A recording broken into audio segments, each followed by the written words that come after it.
El presidente de la Junta de Extremadura, Guillermo Fernández Vara, ha participado en el acto de homenaje a empleados públicos jubilados en 2018 en el ámbito de la Administración General.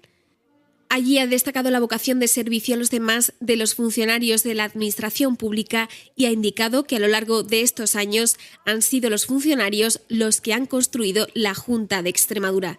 Una administración, según ha dicho, de cuyos destinos depende la vida de mucha gente, no solo de los que trabajan en ella, sino de aquellos ciudadanos a los que servimos. En el año 1983, después empezaron a venir competencias, luego vino la competencia del ISESO, luego vino la educación, luego vino la de sanidad, en medio había venido la universidad, y fuimos construyendo esto que se llama la Junta, y de cuyos destinos depende la vida de mucha gente.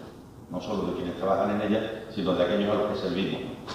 Yo siempre interpreto la función pública, la administración pública, como una oportunidad para poder servir a los demás, para lo cual es imprescindible a veces ponernos en el lugar de los demás.